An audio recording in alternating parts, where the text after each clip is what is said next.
Shalom, salam sejahtera buat kita semua.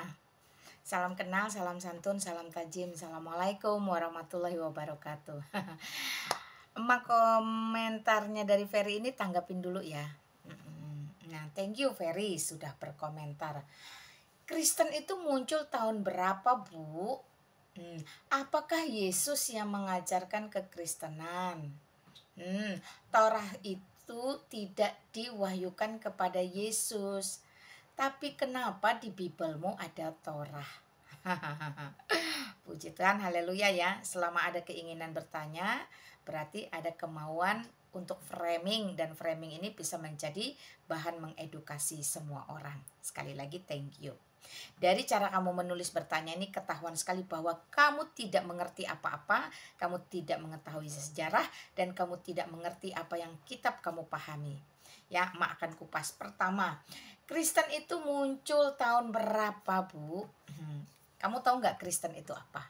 Kristen itu tadinya hanya bullying, panggilan, sebutan bagi sekelompok orang, bagi para pengikut ajaran Kristus. Makanya mereka dipanggil, oh itu Kristen, itu Kristen, itu Kristen. Di Alkitab sendiri kata-kata Kristen itu muncul ada 5 kali. Dari Kisah Para Rasul, dari Roma, dari Korintus, dan dari Petrus. Itu ada keluar kata-kata Kristen. Nah, Kristen itu artinya pengikut Kristus. Pertama kali dilontarkan ketika para rasul, murid-murid itu berada di Antioquia. Nah, jadi tahu kan Kristen itu muncul tahun berapa? Kamu cari sendiri, kata kuncinya Antioquia.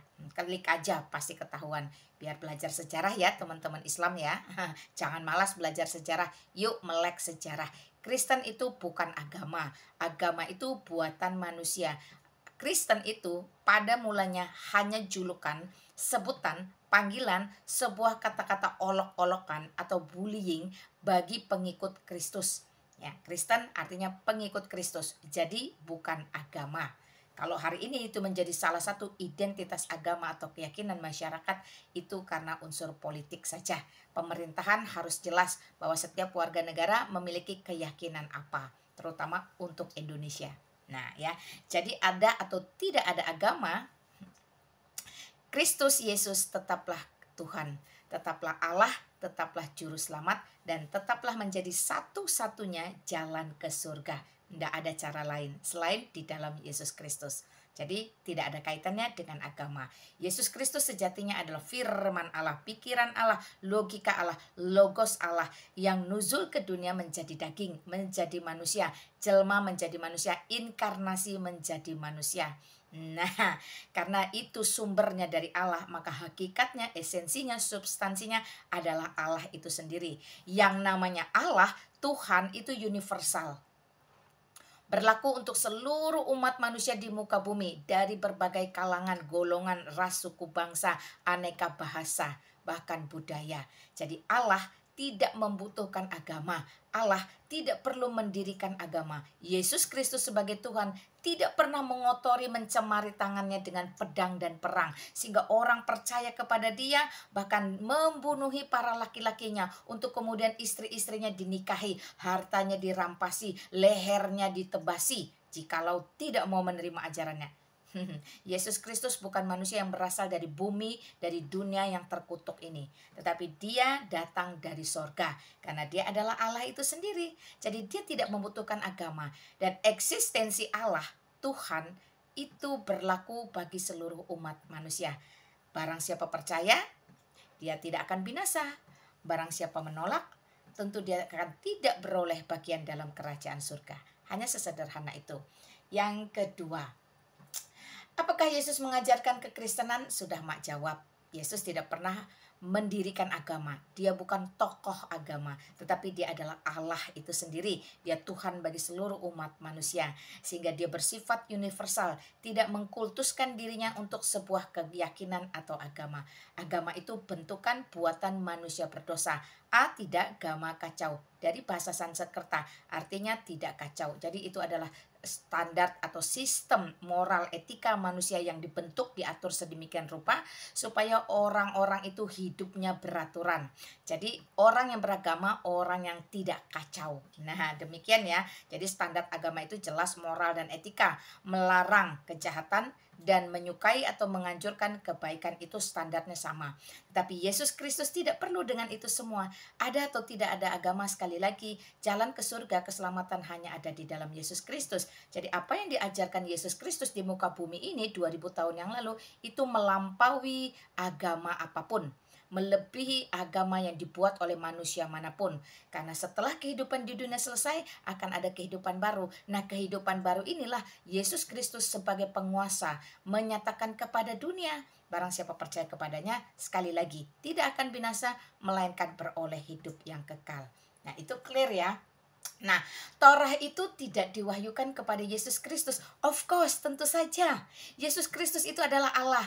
Ada sejak kekekalan sampai selama-lamanya. Jadi sebelum Torah itu ada, kamu tahu nggak Torah itu apa?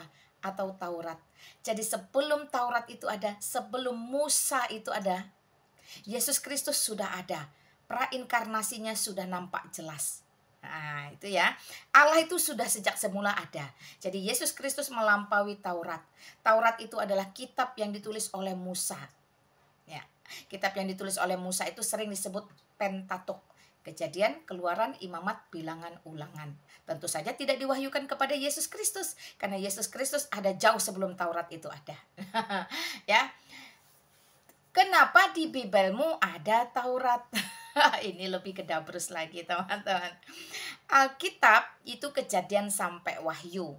Itu disebut Alkitab, kitab suci firman Tuhan, sola scriptura, satu-satunya standar kebenaran yang paling sempurna, sumber kehidupan. Karena itu adalah satu-satunya firman Tuhan yang benar, itu Alkitab.